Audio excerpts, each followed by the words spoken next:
Evening all, and welcome to episode 15 of This Song Fucking Sucks. Before we get started, let's do some business. Today's guest is Jake Nunn from the band Hellfire. You can see him with Hellfire on July 31st at Elbow Room in San Francisco with War Cloud and Riot. You can also see him August 6th at the Phoenix Theater in Petaluma for Metaluma. You can check the band at hellfiremetal.com.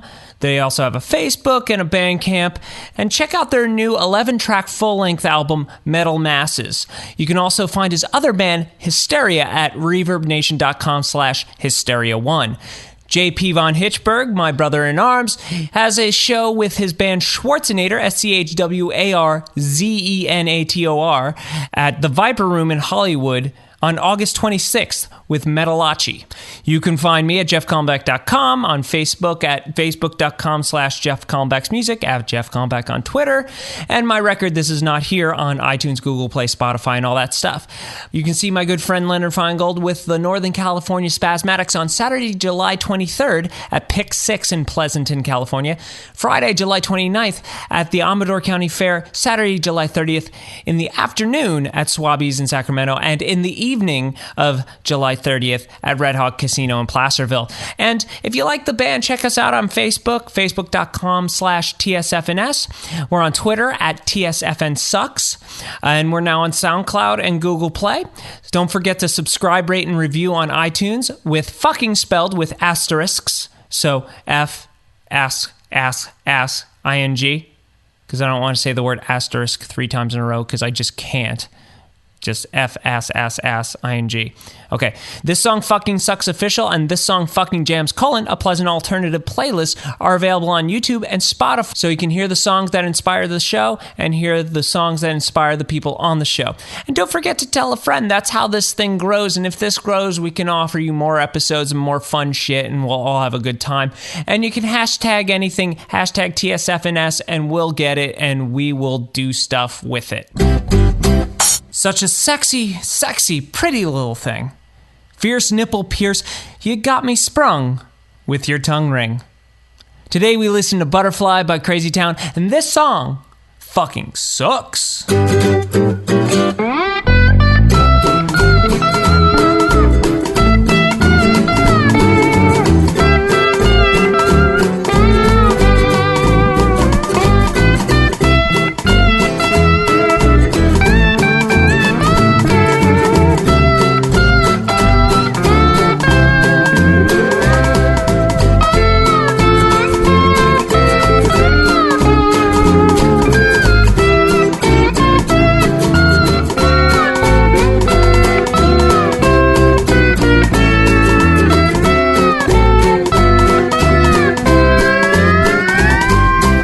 Hey, JP, what's going on?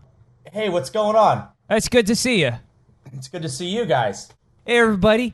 I'd like to introduce you, a good friend of mine, Jake Nunn. You may know him as guitar and singer from Hysteria, as well as singer for Hellfire. Jake, what's going on?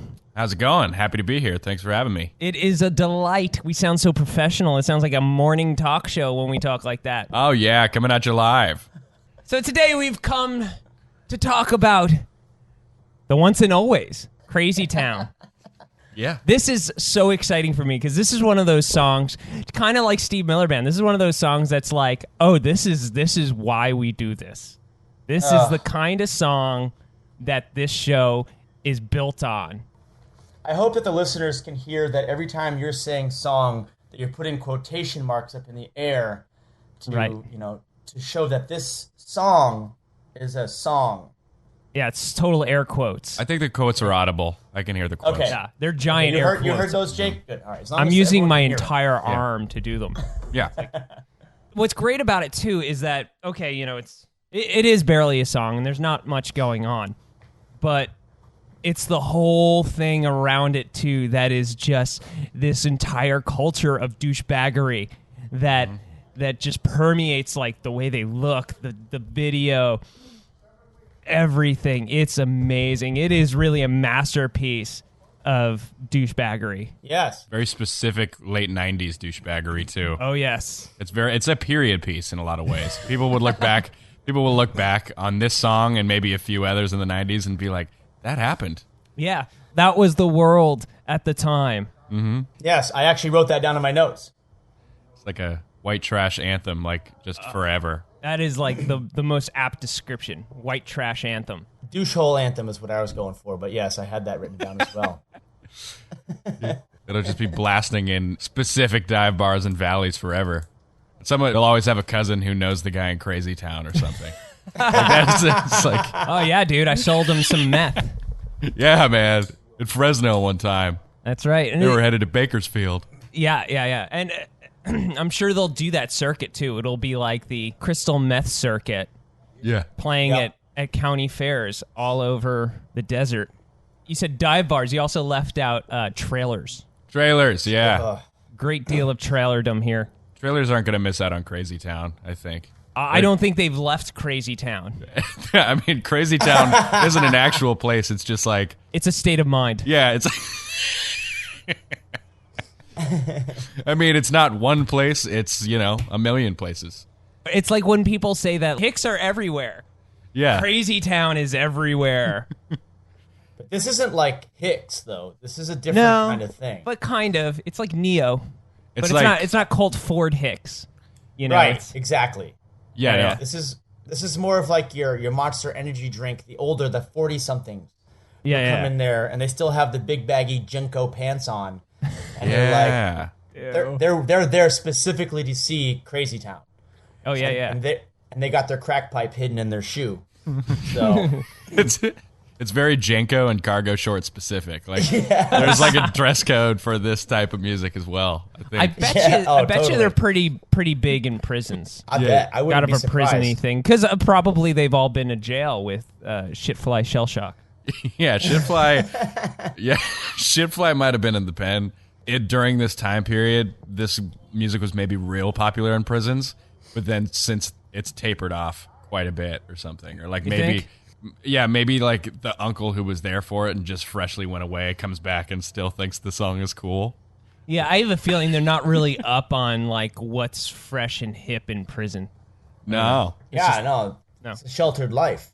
They got to wait for all the new people to come in and expose them to the new metal, the new metal. Yeah. the newest metal. Dude, you heard Breaking Benjamin? They're totally white. Yeah. Dude, that's so sick. Did you know Linkin Park has other albums now? I mean, they're exactly the same, but there's more of them. Yeah. Oh, don't even get me started on Linkin Park. We've done that. So why don't we talk about how the song contains a sample of Pretty Little Ditty from Red Hot Chili Peppers, right? Yeah. Yes. Well, okay, so back in school, when we were at school, I remember hearing this song on the radio, and I thought Pretty Little Ditty was coming on the radio on AAF or BCN or something, and I was floored because I always thought that song was so cool because it was a departure from the Chili Peppers sound. Yeah. And I thought it was like a very introspective sort of atmospheric piece, and I said, oh, this is awesome. It's on fucking played on AAF. This is great. And all of a sudden, it just starts in with, come, my lady, come, my lady. And I was like, whoa, what the fuck just happened? What the hell just happened? And, the most generic drum beat you could ever possibly imagine. Just like standard hip-hop drum beat number 2. Yeah, it's like one of those Casio keyboard programmable drum beats that you'd hit to try to practice some piano licks. I'm actually swinging that beat. That's I not, know. that's not How gonna dare work. you give it How dare I some feeling and emotion? This Yeah, thing there's is so, it's it's too so much character. straight. Too much feel. They do the thing where white guys kind of expand on the Run DMC thing, where they speed up Yes. the beat and they use it so like they don't have to say as many words. They could just use like a little cadence, sort of, Yeah, totally. and they just like, and then they have that for 3.5 minutes. Like I don't think the beat changes at all. I don't think there's any inflection. I think it drops out at one point for some sort of arrangement, to create some sort of, I don't know, build up or whatever. But really, Totally, yeah. Other than that, it's just that tick tick tick tick boom tick tick boom. It's like it's the whitest, straightest beat you've ever heard. It's hard for me to do that because I'm so black, guys. I'm so black. Whoa, I couldn't tell. Well, it's on the inside. Oh, It's yeah, just yeah. his heart is black. Yeah, that's true. That's true. Which is what I Blackheart. love about him. Yeah, there is. I mean, it's tough to discuss the song musically because there's not much Exactly. going on. It's like what, a bar, 2 bars, and then just them shitting on it. you get the feeling that maybe the guitar player, the bass player, is like the guys who play the Chili Pepper drop over and over again. Like that was like one of their initial selling points to getting involved. Because this band has 2 singers. I didn't even realize that. Oh, there's a singers. Right, yeah, right. 2 frontmen. Which is too many. Definitely too many. I mean, you take both those guys out of the equation, it's like kind of interesting for a second because it's the Red Hot Chili Peppers, but then you feel like they made the whole project just so they could both be frontmen in the band, and they just told the guy, why don't you just drop this Red Hot Chili Peppers riff? I was confused because I remember seeing this video back in the day, and I just thought that there was a guy in a Dare shirt. I didn't realize he was a second singer just because he looks like some guy who would listen to the band rather than be in the band. So I thought he was just part of the visual candy and fabric of the piece. He's like part of the entourage. Yeah, I thought he was just. I didn't realize because he doesn't really do anything except. I mean, does he? No. He just says, "Come, my lady," in the chorus, right? He's the guy who carries Shifty's crack pipe. Yeah, because Shifty's already carrying 2.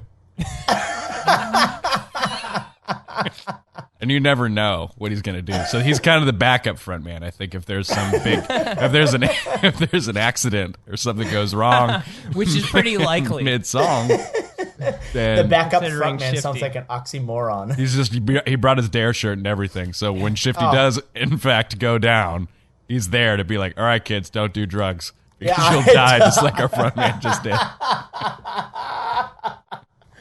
The irony. Yeah.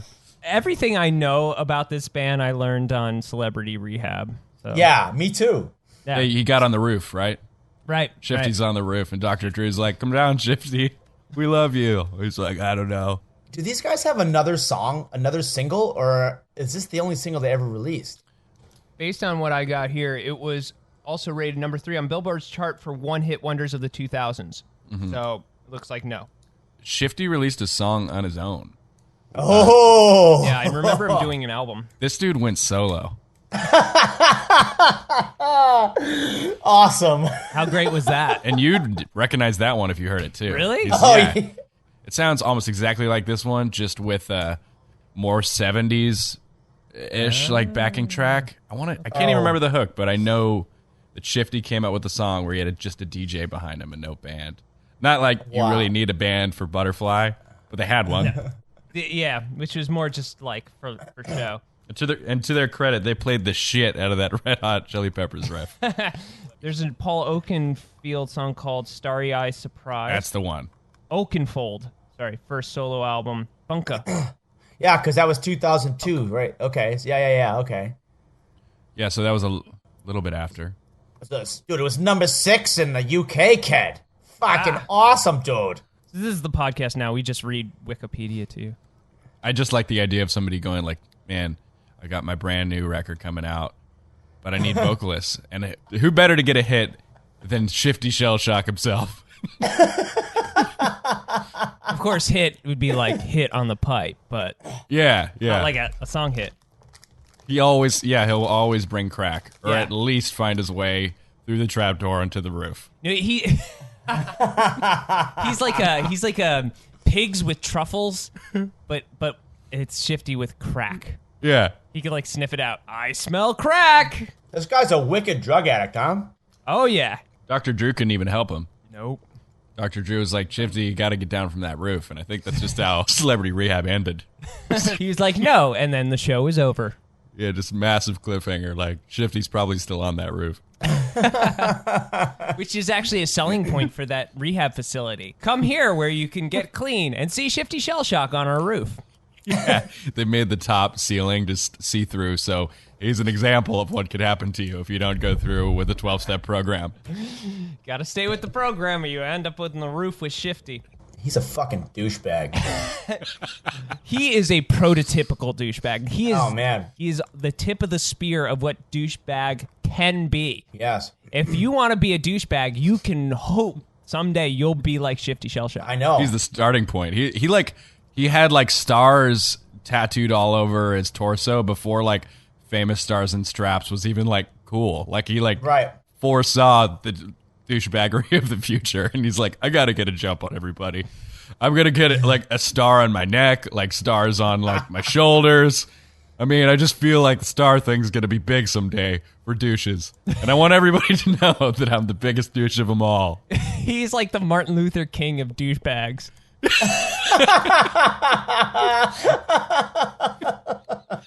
I have a dream that someday people will be able to judge me upon the horrible tattoos on my body and not the quality of my music. Or my personality and the lack thereof. Poor guy. All hail my faux hawk.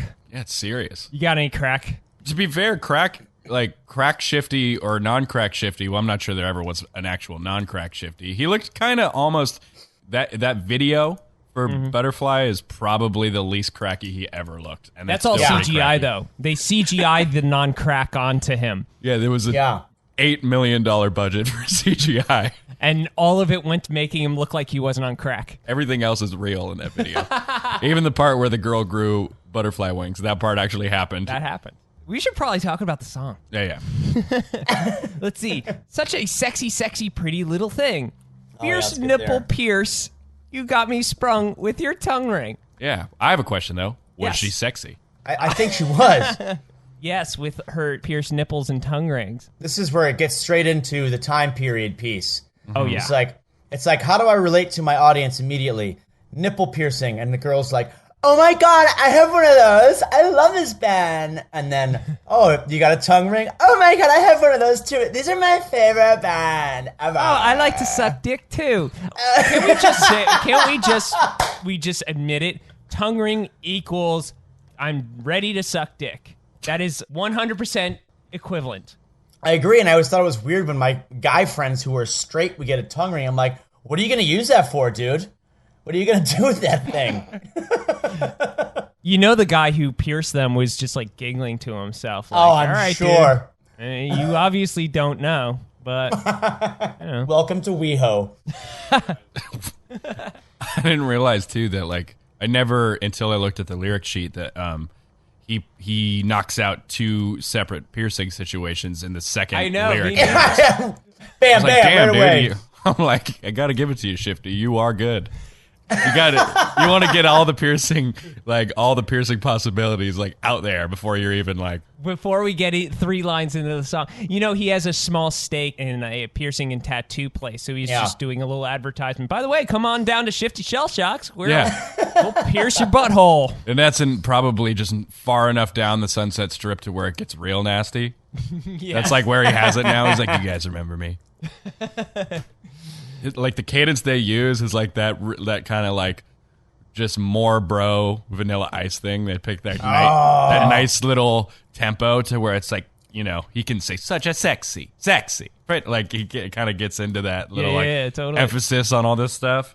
Pretty much the only good things that they are constantly comparing it to is just drugs. Like you're pretty much like drugs. Yes. The song's about drugs. Yeah. Because the very next line is, I ain't gonna lie, because your loving gets me high. Yeah. And so does meth. Yeah. And so does meth. Meth really gets me high. That's what he wanted to say, too.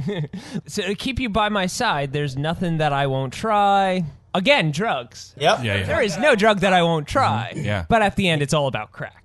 Exactly. It's like the feeling that crack gives him, I think. And he's like, well, to like keep that feeling around, I'll try crack, I'll try meth. Like, what else do I got to try?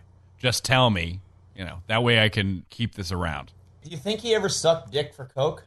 Definitely. There is no question. It does seem like that is likely, just because he's small, I think, when you see him in real life. Probably. So if he's ever in a corner, he's not going to fight his way out of it. He's going to have to suck his way out of it. Right. I gotta suck my way out of this one, guys. I wish I would have brought my fucking homie with the Dare shirt. He would have told me. He's got that tongue ring. Oh, yeah. And the nipples, too. Butterflies in her eyes and looks to kill. I don't know. Whatever. Fuck you. Maybe his obsession with butterflies is like escaping the cocoon. It's held him for so long. That is deep shit. We're getting deep now. Maybe that's really what this is about. Butterflies like a metaphor for a new life. I think it's his obsession with tramp stamps of butterflies. He's seen so many. He probably has one. Time's passing. I'm asking, could this be real? Time's passing. I'm asking. Got that little inside the line rhyme that those guys like. That way, true pro. Moves it along. Could this be real? Because I can't sleep. I can't hold still. The only thing I really know is she got sex appeal. That stanza right there is one of my favorites in the song, actually. Because first of all, he starts it out with the 2 rhymes, which he rhymes kill with real, which works because he gives real that little street. Real. Could this be real? Just thinking about her, but he doesn't know anything about her besides that she has sex appeal.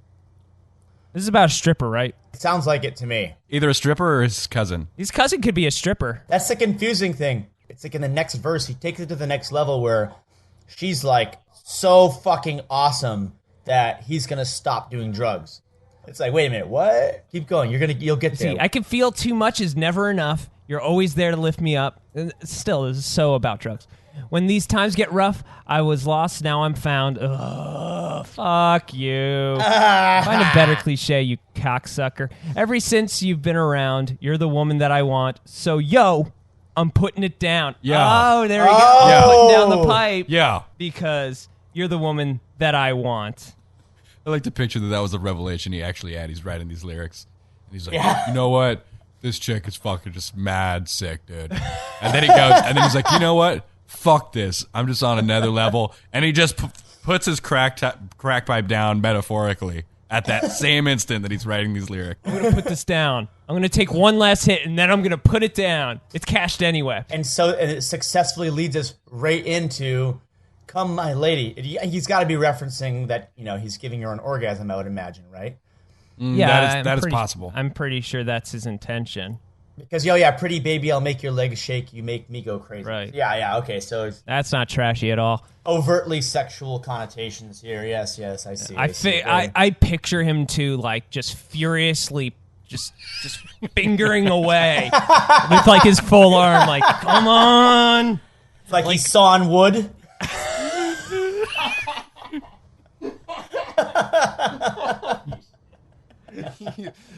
He's got like his tongue out and he's like, come on.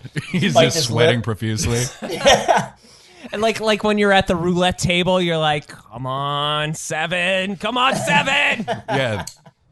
Oh, that's man. Shifty. Yeah, that's Shifty in the back of the trailer, like covered in sweat, telling his lady to come. I'm getting tired. Yeah. Come, my lady, come. Meanwhile, she's just sighing and rolling her eyes like... She's been asleep for 15 minutes. She's all OD'd on heroin. Or just boredom. Like, maybe she, at this point, is just like, we're on drugs, like I'm on crack. And, like, this is still so boring for me, too. Shifty, he is making her legs shake, but it's purely manually because she's been asleep and not been moving for the last 15 minutes. It's because she's having a seizure. Because she's OD. Yeah. I think that's where Shifty... No, wait. Maybe he has another verse. There's 3 verses. There's another verse, yeah. So Shifty has the first 2, and DAREshirt has the last one. DAREshirt. That's his official name. DAREshirt. Mm-hmm. It's ironic. And if he wasn't wearing a DAREshirt, his name would be Soulpatch. It's just defined. Like, it's just a defined Soulpatch, like a Smash Mouth level. We haven't gotten to them yet. They are on the list. Fuck that song. Wait. You haven't got to Smash Mouth yet? No, we're getting there. Look up, if you get a chance, just Google Smash Mouth's Endless Twitter War. Oh, okay. Yeah. You ever heard about this? No. If you post something at Smash Mouth on Twitter, they'll go, tell me this song doesn't remind you of Shrek, and it's like their cover of the Monkees or whatever. Yeah. And then they reply going like, actually, we wrote this song before the movie Shrek, and it was well on its way to #1 anyway. Oh, yes. And then like just passive aggressive, like somebody's like, wow, you guys are like somebody posted like, just thinking about all the 90s one-hit wonders and like Smash Mouth, it just brings back such great memories. And they're like, thank you, but we're not a one-hit wonder. We had 2 #1 songs and 4 others that were in the top 10. Thank you very much. Like weird passive aggressive corrections. I remember that. I remember laughing. It's like, who gives a shit? Yeah, like it's amazing. It's no one like, fuck Smash Mouth. And they're like, well, dude, fuck you. It's nothing like that. It's just like these people saying like, Yeah, Smash Mouth is like, they bring back memories because they had that one song, All Star, and they're like, actually, we also had Might As Well Be Walking on the Sun. That is our call to action, is hashtag TSFnS and send like complisalts. You know, complisalt, right? A compliment that's got a little turn on it, that's a little bit of an insult too. Send a complisalt to at Smash Mouth and hashtag TSFnS. You got to do see it. their passive aggressive replies. This is great. They're going to for sure reply to you. If you're like, I like that song, Might As Well Be Walking on the Sun. Too bad they never had any other ones. Like, say something like that. And they'll for sure get back to you and be like, I don't know if you have our albums, but we have plenty of other songs. I bet it's the singer, too, doing it personally. Yeah, the Guy Fieri's twin. I could picture him just, like, sitting there on his couch eating Cheetos, tweeting everyone back. Nuh-uh. No, yeah, but it's like that guy probably still has a little bit of money because they were big, just like Crazytown. Sure. We're big in just a right pocket where people were still buying like physical records and then making money off it. Like now, you just straight up don't make money off records, even if you move a lot of them. Oh yeah, no shit. But back then, did you just have like these gaudy, absurd balloon numbers of like, like Puff Daddy by himself would sell like 9 million in 6 months or something. It was the apex. Yeah, that was the time. Speaking of money, how much money do you think the Chili Peppers got off of this song? They probably did pretty well because I mean, especially for like a song that would have never been on the radio. They took this lick, and obviously they licensed it to them. They must have made a killing off of this. This song was number one in like a ton of countries. Sold 6 million copies worldwide. I mean, they must have had a good chunk of that for sure. They have the writing credit. If you look at the writing right. credits, it's John Frusciante and Flea. John Flea and Shitfly. Oh, because of the lyrics? Right. That counts. Shitfly. Oh, yeah. So, like, when he put out, like, one of his solo album, it had his name Shifty in, like, the crazy, like, Still in the Crazytown kind of logo, right? It was, like, crazy graffiti kind of thing. And so, like, it looked like it said Shitfly.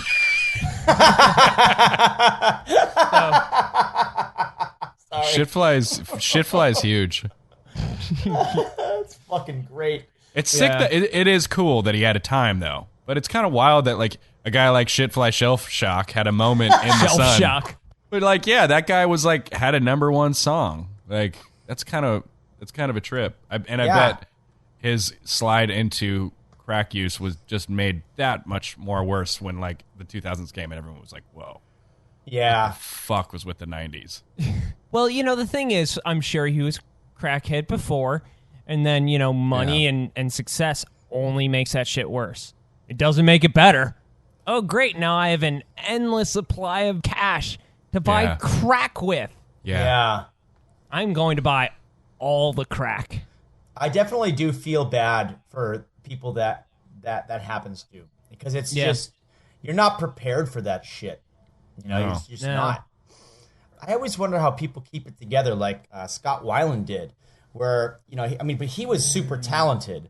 So I was like, how does somebody deal with having this guy in their band that's so fucked up on drugs, but he offers this wonderful thing, but it's always a struggle to make sure that you can actually do the job. And it's amazing he lived as long as he did. I know. Yeah. Like when he died, it was, of course it was sad and we all loved him, but it was like, how did that not happen 20 years ago? Exactly. I mean, I was a big fan of Blind Melon when I was a kid. Yeah, and that was the other. Yeah, of course. And like he died of on tour, and it was I couldn't wait to see what could have happened with that band. No, right when you're getting started. Both of those records are amazing. Soup and the self-titled record, they were incredible. Definitely, there was a lot of potential there. I know, and it's just like, nope. Seemed like the kind of the Blind Melon guy. That band seemed like. They had their real big hit and they had some solid material, but it's like that's the kind of band that may have matured into something really good. And they were on their way to doing that too. They were just growing, Like I want to know when Mr. Shelflock here got himself like hooked on Shellcock? drugs.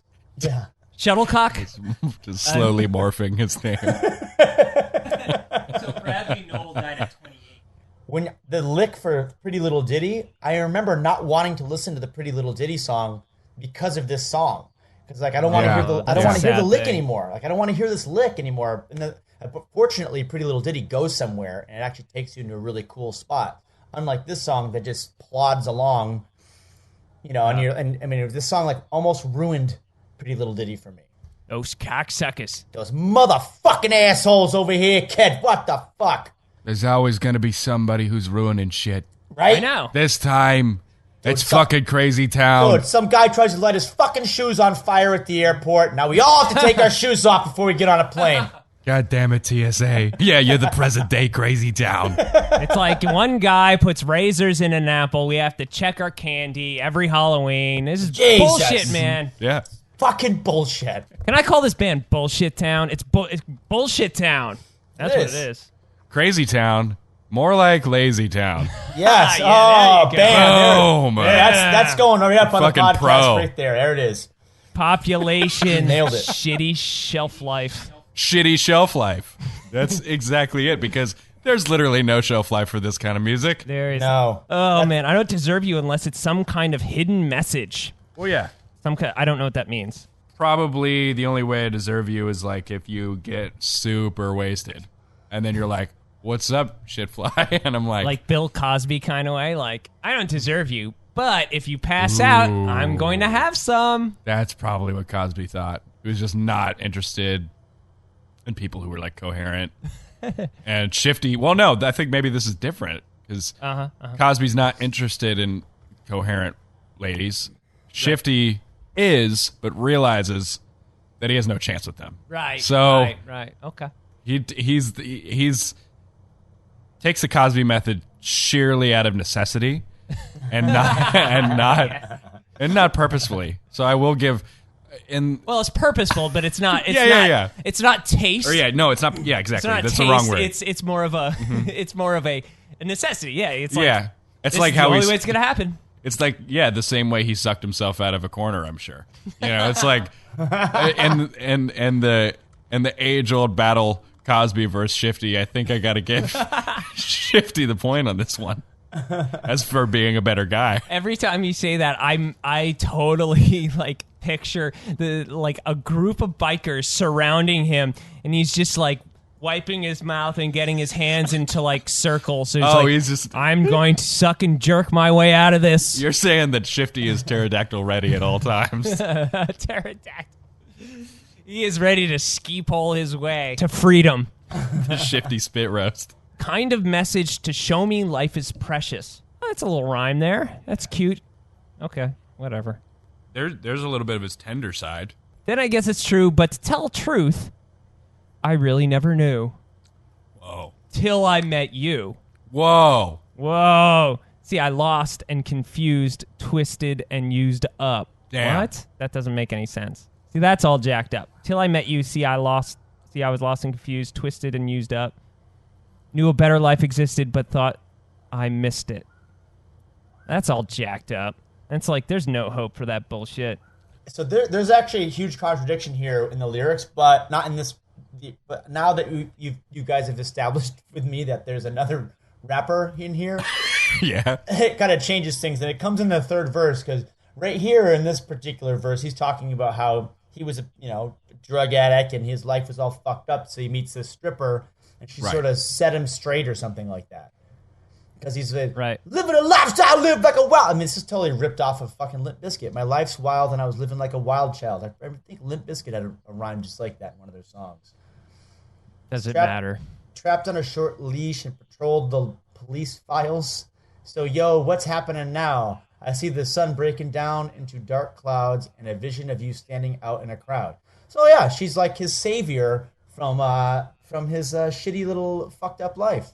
So And I got to give it to Shifty there. That is a little bit of an image. Like, it says maybe that's sun close. Breaking down in dark clouds. That's close. That's maybe as close as he gets to like a coherent thought, or like lyrically something that is at least palatable at that point. Creating imagery. Yeah. Although I think, so yo, what's happening now isn't what he means.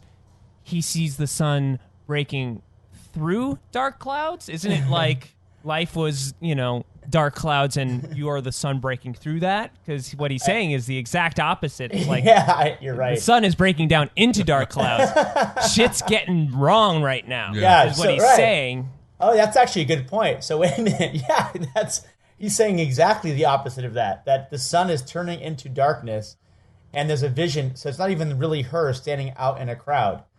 Oh, right. Interesting. Okay. I don't know. I think they just like, they're words. They're good. They got them. Well, yeah, I feel like a lot of the technique of this song's lyric writing is just like space filling. Fill space. Totally. Space. Yes. Totally. Look cool. Fill space. Look rad. Yes. Let my tattoos shoot off my body into the trees.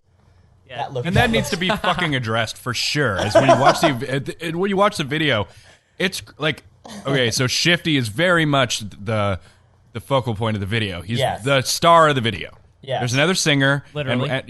He's the star tattoo of the video. He is the stars of the video. Oh. The other dude, when Shifty's going, the other guy just like stands like a few feet away from him, like pretty closely, and just kind of like looks at Shifty longingly as he like raps, and Shifty never really smiles or anything. He just kind of like broods like at the camera, and then there's like babes in the video, kind of. There's a good-looking girl in there. There's a good-looking girl in there. Yeah, but they're not heavily featured and shot to be looked at like Shifty is. Like there's all these shots of him where it's just like pecs and stars on the pecs, and just like Shifty like kissing the camera. It's just like, and you know that was his call. You know that was like, and he just look beautiful. And he just goes and fully open mouth Max on the girl at the end of the video. Oh yeah, those wings. Gross. Fucking gross. All I want to see is Shifty's mouth licking another person's tongue. That's exactly. Don't watch this on a full stomach. Like, it's so gross. It's so like porno kissing. You know, and like then there's this cover to the record, you know, where it's like, oh yeah, that's the girl. That's the fucking girl. Where she's got the, it's, you know, a cartoon, but she's got the bob and she's got the devil horns and she's like licking the fucking lollipop, and it's like, oh, this is their idea of women, is stripper porn stars. Yeah, okay. That is a modern way to look at a woman. You are an object. Hello, object. That's not. I would like to put my thing into you. Bend over so I can penetrate you, object. Yes, we have compatible parts, I've noticed, and I've seen what you're working with. I like your piercings. Come together and just have orgasms over and over, as I state in my song. I like Shifty as like an upstanding guy. And to quote Will Risborg from a previous episode, I have a boner. Will you receive it? Exactly. Hello, object. I have boner for you. Will you receive it? I mean, in a more upstanding context, like he could have taken this song in a cool way, because he is often referring to women as my lady. Yeah, my lady. It's like, I think he's trying to be like, oh, you're amazing. I respect you as a woman and your individuality, and then you have this album cover that's like, you are an object. Yeah, you are an object to be fucked. You are a fuck thing. Yeah, and every time he kind of almost gets to a point, like maybe there is like a couple sentiments in the song where he is talking about, like, he is addressing, you know, this woman as a person, but every time he's like about to get there to say something good or descriptive about them, you know, as an individual and not just an object, he goes in and he's like, well, all I really know is she has sex with you. And you're sexy, let me make you come. Yeah. And it is. It's pretty gross. Like altogether, like if there's one word to just describe the song, it's like just gross. It is. I totally it is. I totally agree with that. Absolutely. Yeah. There's still another. We still haven't gotten a DAREshirt. No, this song is, well, you know, it's they're rapping a little fast, so there's a lot of words. Yeah. A lot of shit to cover, and still the song's not that long, but it feels so long. It just feels so long. I think it's like 3:36 or something. It's like not long. It's not that long, but there's a lot of misogyny for less than 4 minutes. Yeah. You know, it is just jam-packed with misogyny. Let's see. Hey, sugar mama, come and dance with me. Oh, that's the refrain. And here's the contradiction where I was... Oh, well, that's also the beginning of the third verse. Yes. Right. And then this is where the contradiction for me comes in. I didn't realize there was a second vocalist where he says, the smartest thing you ever did was take a chance with me. So that's that. And I'm like, wait a minute. How is it the smartest thing you ever did if you're the one that's a fuck up? It's like the dumbest thing anyone could have ever done. But now that it's a second person singing it, I guess I go, oh, okay, fine, fuck you guys, whatever. Okay, second person. So Shitty is going like, I'm so lucky for you to be in my presence. I'll give up my crack pipe if not for 5 minutes just to be with you. And this guy's like, you're lucky. I even look at you. You're lucky I rubbed my soul patch on your clit. That seems like that would be kind of spiny and pokey. Especially as well groomed as this guy's is, and you know that he puts creams on it and stuff.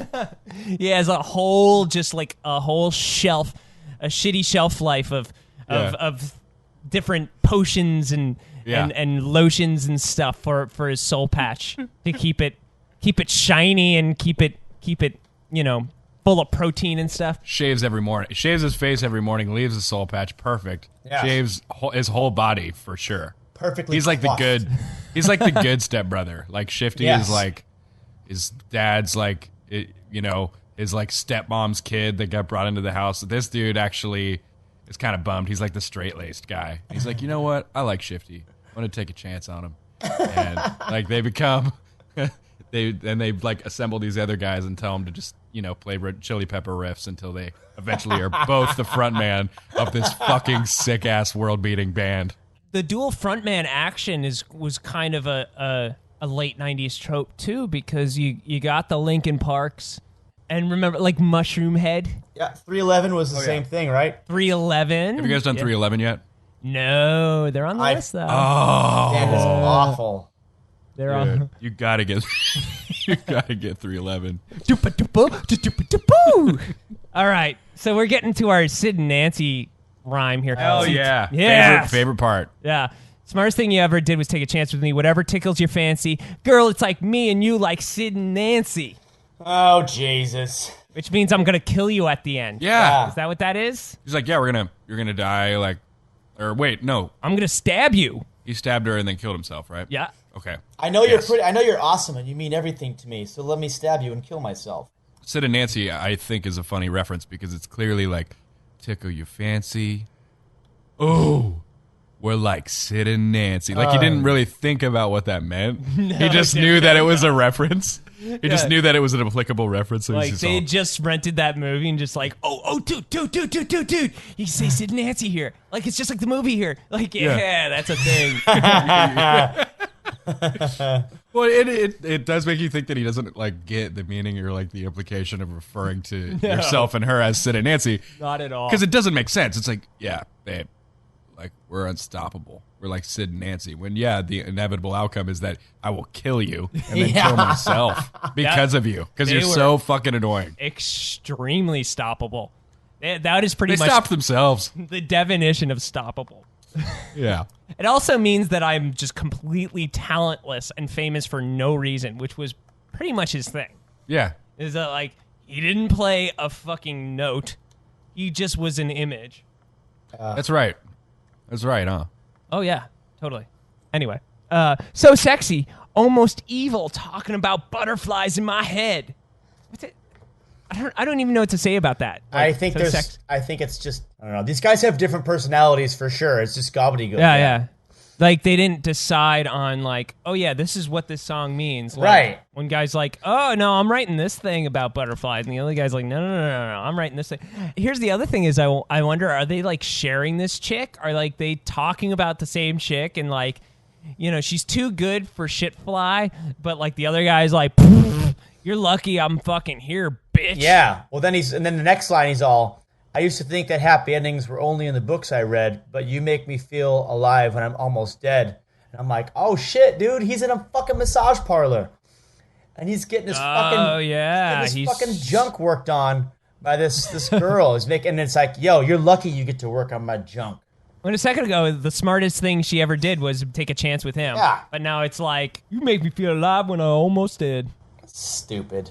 That makes me think maybe this is just an EMT and he like went into a coma, Cardiac arrest, and like she had to shoot his heart with like adrenaline, like in Pulp Fiction. She had to inject his dick with paint thinner. You know what you do? What you do is you get a boner, and then you do that, and then you watch something really gross so the boner goes away, so all that blood just rushes into your body. Yeah. That's gross. Fantastic. And also, you know what, the other thing I noticed, I don't know if this is like one guy does this and the other guy, but one of them has the bounce in the, you know, he does a little shuffle to his lyrics. Yeah. I make it wonder what the, you know. Right. So I don't know if that's this guy or if that's shitty. I really didn't. That guy, it's Soulpatch guy. Soulpatch, He's the guy with the bounce. DAREshirt. Shitfly Shelflock has much more of a straightforward flow. He is very much White dude. He's very much sort of going off of Vanilla Ice's template here. Yes. I don't think either of them would like to admit that. Robert Van Winkle. Rob Van Winkle might be like, yeah, that dude's biting me. He's fully biting me right there. Totally. Yo, we should collab, bro.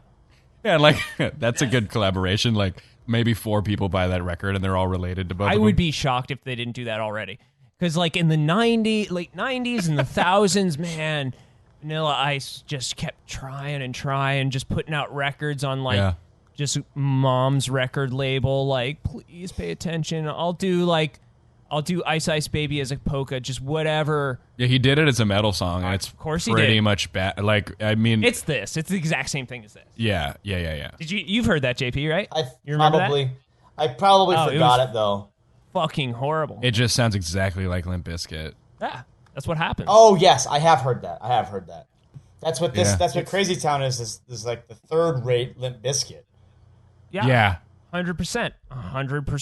So, you know, and that's always, you know, the stuff that ends up on the show. It's like, you know, the audiences can smell, this audience at least can smell the disingenuousness of the material. Like, oh, this is so fake and bullshit. Like, it just exudes fakeness. Yeah. They phoned in every aspect of their band for the song. Like, the lyrics are space filling. The guitar and bass are ripped off of a Red Hot Chili Peppers, few measures, and the drums are the same beat the whole time. There's nothing in the song that has an ounce of originality or just like credibility, or passion even to it. I mean, as passionate as like a D-bag at a bar, the equivalent of the flat-brimmed at party crowd now could possibly be. No depth. It's the equivalent of a flat-rimmed hat bro from your high school who you run into who's telling you about how he is going to get his shit together at his construction job so he can finally marry his knocked-up girlfriend. That's a good analogy. I don't know where that came from. That's totally it. That's not real. Let's look at this last little verse. You filled the empty space with the love I used to chase, and as far as I can see, it don't get better than this. So Butterfly, here's a song, and it's steeled with a kiss and a thank you, miss. Okay, one of my biggest pet peeves that we keep coming to is when they refer to the fucking song. Don't refer to the song. Right. Never do that. Yeah. Ever. That is bullshit. Yeah. I call bullshit on that. Don't refer to the fucking song, you dick. They're like being meta about it. That is like high school. The reason I am writing this paper is because this paper is going to talk about this and that. And it's like, no! Yeah. No! Fuck you! So Butterfly, the name of the song. I referenced the song name. Yeah. Yay! Y'all remember what this song's called? Butterfly. That's the name. You sound like Bootsy. Butterfly, baby. Baby. It would be a bazillion times cooler if Bootsy was involved. Yeah, like if Bootsy was like and just did the part where he said, what's the thing they keep saying at the end? The thing about come and dance with me or whatever. Yeah, come and dance with me. If that was Bootsy Collins, the song's immediately Come good. and dance with me, baby. Yeah. Come and dance with me. Anything he does is immediately good. That's kind of how he works. Yeah. Some people just have that, and they're dicks, too. They're just totally. like, oh, yeah, I'm just pulled this song out of my ass, and it's better than anything you'll ever come up with. Okay, so then we got, that's the end, huh? And then chorus and disappointment It's over, and then you're just like, wait, what just happened for 3.5 minutes? Yeah, your brain got shut off. That is bullshit. I want that 3.5 minutes back. Oh. I wonder what happened to the minor players in this band. I wonder what they're doing now. Mechanics and busboys, prison. I'm sure they worked at Blockbuster Video until it closed. Unemployment. Yeah, maybe unemployment. A couple of them got families. Maybe one guy owns a enterprise rental car service or something. Works at. Yeah, maybe he works at an enterprise. He's the guy who washes the cars. He washes the cars. He washes the rental cars. They're like, dude, you ever heard of the Red Hot Chili Peppers? He's like, have I? I totally ripped off one of their songs one time. He's like, well, I know this one riff really well. All right, I think we've said all that we're going to have to say about Butterfly, so we're going to turn it to our other segment entitled, This Song Fucking Jams, A Pleasant Alternative.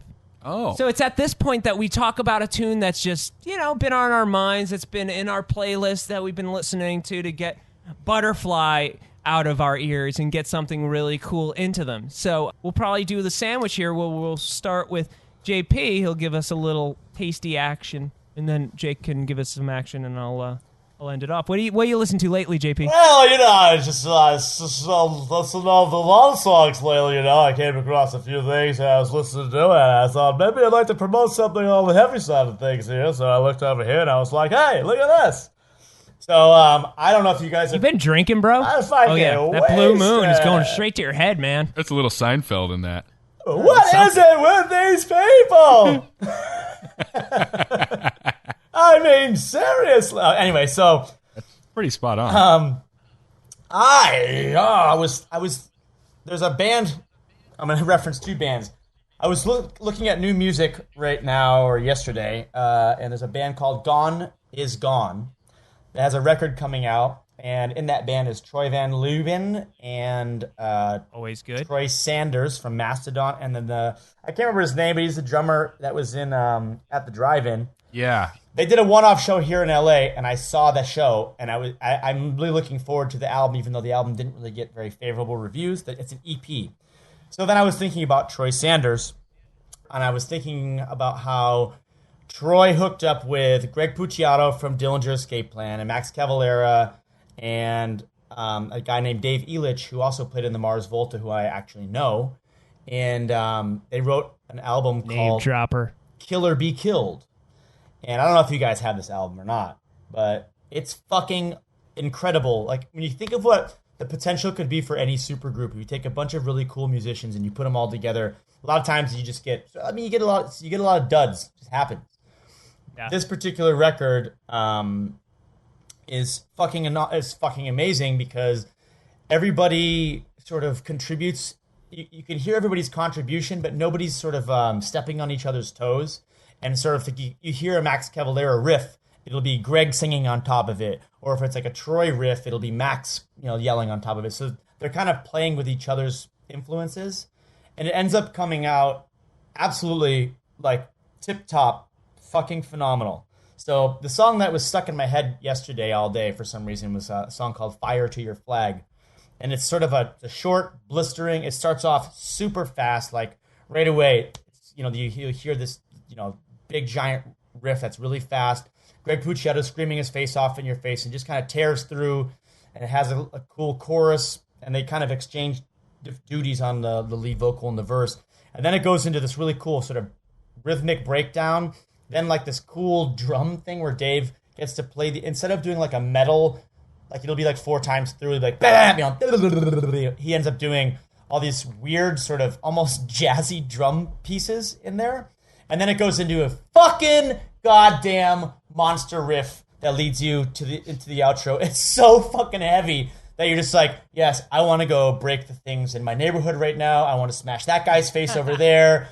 I want to go break that girl's legs over there. It's just that, and it's like 2.5 minutes long and over. And I was like, whew. So then I was thinking about it when I was going to pick my song today, and I listened to Crazytown like 4 times to write my fucking goddamn notes here. And then I put that song on, and then I was glad that you guys took a little extra time because I got to thrash out in my house. And then I did like a sort of a jerk off, oh yeah, when it gets to that breakdown part. So For all the listeners out there in the land, kill or be killed, fire to your flag. Take it, Jake! Since I was younger, I've kind of like always been into metal. Metal's kind of my first thing, and Yeah! fuck yeah! I don't get into like a lot of newer metal bands. Like there's definitely a few that are more recent that I like a lot, and like there's always the Amon Amarths and there's the Opeths and the good ones that and stuff like that. But there's this band out of the new ones. There's a band coming out with I think just a new EP. I don't think it's an actual record. They just got a new singer. Fucking Skeleton Witch. Oh yeah. They just bridge the right amount of styles. It's always interesting. It's always hectic, but it's dynamic and interesting. Like it's a lot of melodic, a lot of black metal influence. It never goes full black metal. Nope. But it's just a lot of real thrashy, energetic stuff. The style that they're doing now is changed quite a bit in terms of like how the band's kind of median would be. It would always sort of be real aggressive riffs along with a lot of melody and just real shrieking and sort of booming vocals and just real interesting 2.5-3 minute songs every time. Just take you on a quick sort of roller coaster and you're in, you're out. But the new EP has this song called Red Death, White Light. It's 7.5 minutes, which is like pretty uncharacteristic for them.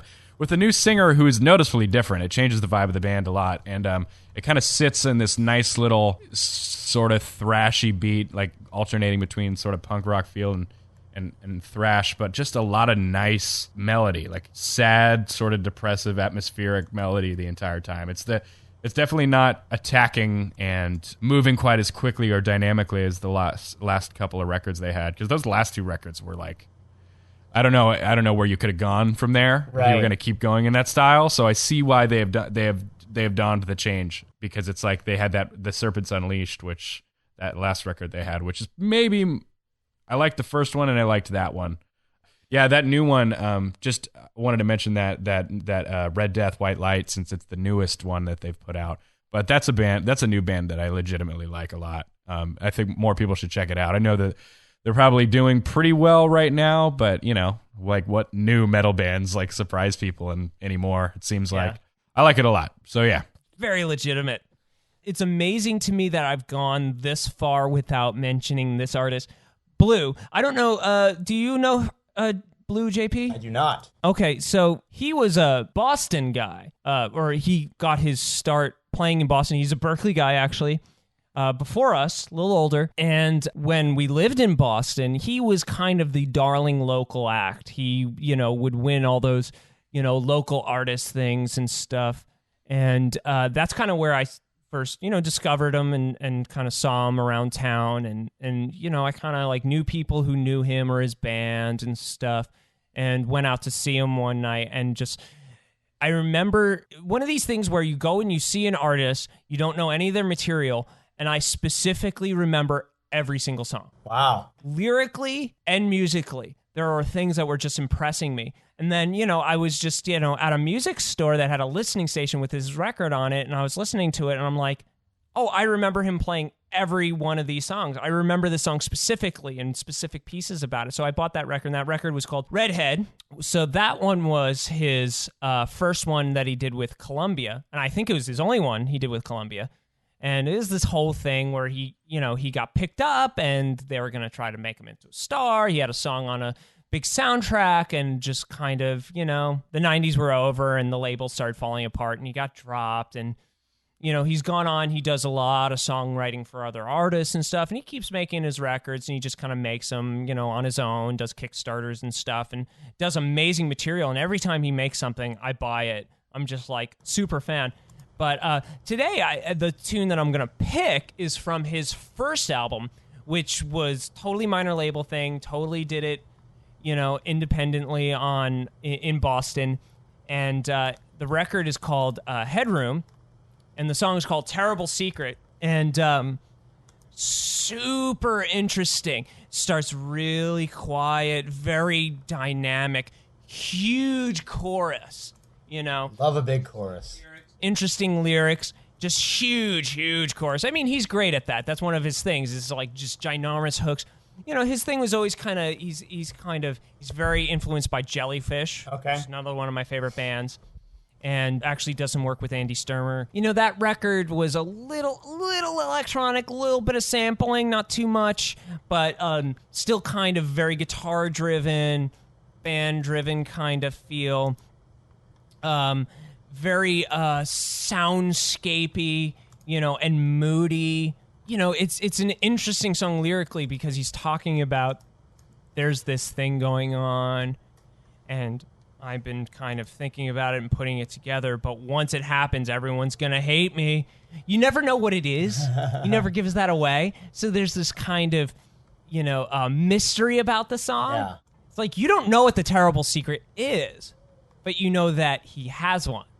And it's so relatable because everyone has that, right? Everyone has something they're shameful about. Yes. And can say like, oh yeah, I got that, And just fucking wails on those choruses too. He's got such an amazing voice. He's really just so gifted and just writes such amazing stuff that just speaks to my heart, and just dovetails the musicality with the accessibility and the the catchiness. He writes these catchy things. That'll have some odd time signature stuff and all that kind of weird, fun, cool stuff. He'll use these cool chord progressions that are like, speaks to my music nerdiness, but at the same time speaks to my pop-loving bubblegumness. Right. And so, I love how this song is so, sometimes he can do things that are kind of fun and silly and twee, but this song is kind of dark and introspective, but at the same time becomes so big and powerful. And one of the things I love about it that's, I think, really unique is he does this line. The chorus line goes, I've got a terrible secret I'll never tell. The reason I keep it will send me to hell. And there's one time toward the end, he's doing his chorus and the chorus is becoming more and more bigger and more intense. And he goes for that line, the reason I keep it. And he goes to kind of riff on it and his voice totally breaks and falls apart in this like, basically what's a mistake, right? He go and it's like, and he kept that. I don't know if that was like something he did purposefully and it's just like, oh, that'll be cool, we should do that. But it seems to me like something that happened by accident and they went, let's keep that, that's kind of cool. There's something cool about that. Yeah. Where his voice just completely falls apart, but it's awesome because it brings this humanness to it and it seems really off the cuff.